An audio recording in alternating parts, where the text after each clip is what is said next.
Pernah nggak sih kalian merasa mumet, sumpek, gara-gara barang-barang bertumpuk, berantakan, dan kalian sulit menemukan barang yang kalian perlukan? Kalau jawabannya iya, maka mungkin review buku ini bermanfaat buat kalian. Buku yang kita review kali ini adalah Goodbye Things, Hidup Minimalis ala orang Jepang, yang ditulis oleh Fumio Sasaki.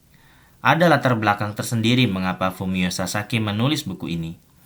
Jadi, dia pernah berada dalam situasi di mana dia merasa hidupnya nggak happy, berantakan, bukan karena dia miskin atau nggak punya barang-barang yang dia butuhkan.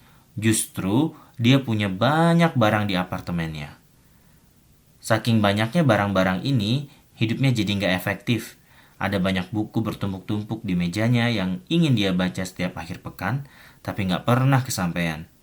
Ada juga baju-baju, kaos, jas, di lemari, dan di kasurnya yang amat banyak dan berantakan. Hal-hal ini membuat produktivitasnya menurun, bahkan hingga mempengaruhi kehidupan pribadinya. Tapi, akhirnya dia mencapai titik balik di mana dia perlu merasa secara signifikan mengurangi jumlah barang yang dia miliki.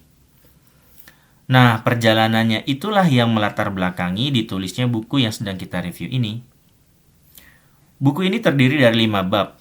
Dari jumlah babnya aja, sebenarnya buku ini nggak minimalis loh. Ada 5 bab gitu.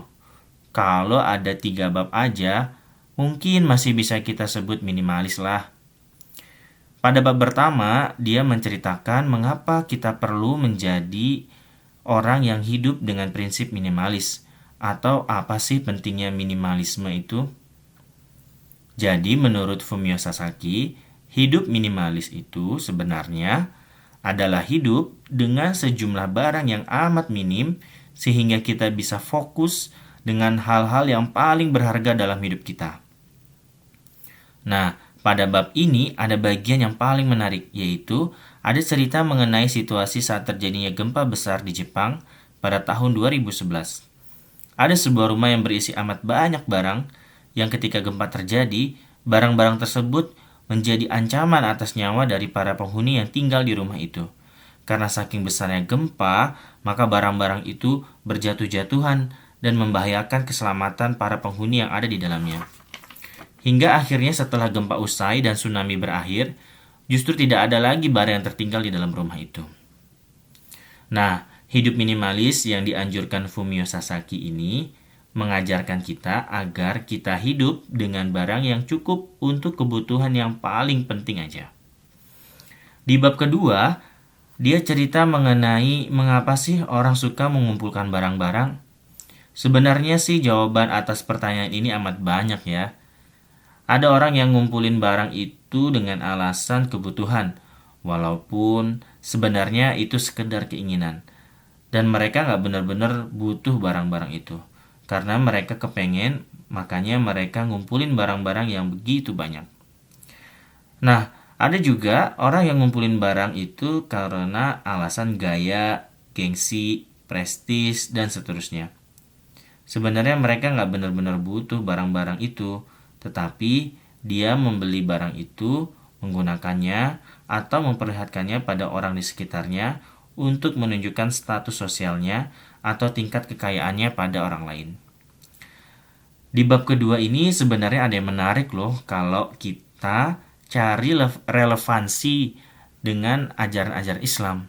Sebenarnya Islam juga melarang kita untuk hidup berlebih-lebihan, atau dalam istilah agamanya itu israf atau larangan berlebih-lebihan.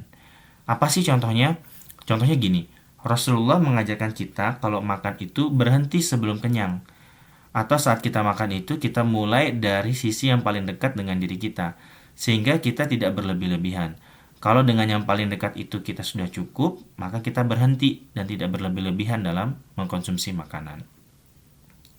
Contoh lainnya adalah Rasulullah sebenarnya itu orang yang kaya, tapi hidupnya itu sederhana. Suatu waktu sahabat bertemu dengan Rasulullah dengan kondisi di pipinya itu ada bekas tikar. Artinya Rasulullah itu tidak tidur dengan kasur yang empuk, tetapi di atas lembar tikar. Ajaran Islam seperti zakat juga menganjurkan kita untuk hidup sesuai dengan kebutuhan dan tidak menumpuk-numpuk harta. Ketika kekayaan kita sudah melewati batas, maka Islam memberi penalti berupa zakat agar kekayaan terbagi kepada masyarakat, tidak terkumpul pada satu atau dua orang saja, sehingga manfaatnya bisa lebih besar untuk umat. Itulah contoh ajaran hidup sederhana yang diajarkan Rasulullah, dan bagaimana Islam sebenarnya sudah mengajarkan hal-hal seperti ini sejak zaman dahulu kala. Nah, di buku ini ada beberapa ulasan atas tokoh-tokoh yang memiliki hidup yang minimalis. Contohnya adalah Mark Zuckerberg. Kalian tahu tentunya Mark Zuckerberg adalah pendiri Facebook yang kaya raya itu. Nah, walaupun dia kaya raya, dia tuh berpakaian amat sederhana. Kalian pasti tahu deh jenis kaos yang sering dia pakai. Selain Mark Zuckerberg, ada juga Steve Jobs. Steve Jobs ini ya, kita tahu juga dia adalah pendiri Apple. Dia tuh sering pakai sweater hitam dan celana jeans yang itu-itu aja setiap kali dia presentasi di berbagai macam event yang dia datangi. Nah, gaya minimalis dan simpelnya Steve Jobs ini juga terbawa ke dalam desain-desain produk-produk yang dihasilkan oleh Apple. Sehingga banyak orang yang menyukai produk-produk yang dihasilkan oleh Apple karena desainnya sederhana, simple, minimalis, sehingga memberikan nilai jual tersendiri di pasar. Nah, di bab ketiga, inilah bab yang paling inti dari buku ini. Karena di bab ini, Fumio Sasaki memberikan aneka tips yang bisa kita gunakan untuk mengurangi jumlah barang secara signifikan. Kalian tahu ada berapa tips yang dia berikan? 5? 10? Enggak. Dia ngasih 55 tips agar kita dapat mengurangi secara signifikan jumlah barang yang ada di dalam tempat tinggal kita. Sebenarnya dari jumlahnya ini tuh nggak minimalis ya, ada 55 gitu. Banyak banget sebenarnya, dan ini paradoks dengan tema buku yang kita bahas ini. Oke, jadi apa aja sih tipsnya? Jadi ada banyak ya. Contohnya yang pertama, buang satu barang sekarang. Nah, ya udah, kita nggak mesti pikir panjang lagi. Yang penting sekarang kita harus temukan satu barang dan kita buang sekarang juga barang itu tanpa menunda-nunda lebih lama lagi. Atau tips yang kedua, misalkan buang barang yang sudah setahun nggak kepake. Bayangin, kalau udah setahun nggak kepake, apa iya kita masih mau pakai barang itu setahun ke depan? Agaknya sih enggak ya. Kalau memang begitu, maka kita harus segera cepat-cepat deh buang barang itu. Contoh lain adalah hindari memiliki barang-barang yang kembar. Misalnya fungsinya sama, atau justru bener mirip atau kembar barang-barang itu. Kalau memang benar begitu, maka kita sebaiknya membuang salah satunya, atau mungkin kedua-duanya kalau udah nggak ada perlu lagi. Nah, ada tips yang menarik buat saya di sini, yaitu kalau kita merasa berat untuk membuang barang-barang tertentu, Fumio Sasaki menyarankan untuk mengambil dulu foto barang-barang tersebut. Jadi kita potret-potretin tuh satu persatu sebelum kita buang. Kalau kita kangen, kita bisa buka lagi foto-foto itu di drive yang kita miliki. Nah, cara-cara inilah yang dia lakukan untuk secara signifikan mengurangi barang-barang yang dia miliki. Sampai dia cerita bahwa dia tuh cuma butuh waktu kayak 30 menit doang untuk merapikan barang-barangnya saat dia mau pindah apartemen ke apartemen yang baru. Cepat banget kan, cuma ngepakin barang 30 menit seisi apartemen. Saking sedikitnya barangnya itu. Nah, setelah memberikan 55 tips tadi, anehnya dia tuh memberi 15 tips tambahan. Jadi total itu ada 70. Jadi sebenarnya ini benar-benar maksimalis sih bukunya, sama sekali nggak minimalis. Kemudian di bab keempat, dia cerita tentang apa yang berbeda setelah dia menjadi orang yang minimalis. Ternyata setelah dia menjadi orang yang minimalis, dia menjadi lebih efisien dalam menggunakan waktu. Dia bisa lebih fokus pada hal-hal yang penting dalam hidupnya, dalam pekerjaannya. Dan yang ketiga, dia hidup dengan lebih sehat. Ini kelihatan banget sih, kalau dia dengan barang yang lebih sedikit, tentu dia akan menghabiskan waktu yang lebih sedikit untuk memilih-milih barang. Misalnya kalau milih baju, jadi lebih mudah memilih bajunya. Atau yang kedua tadi, dia fokus pada pekerjaannya, karena dia nggak terdistract dengan barang-barang yang ada di sekitarnya. Dan dengan tidak menumpuk barang-barang yang tidak berguna dengan dalam waktu yang lama, tentu ini menghindari dirinya dari sumber-sumber penyakit yang ada di dalam rumahnya.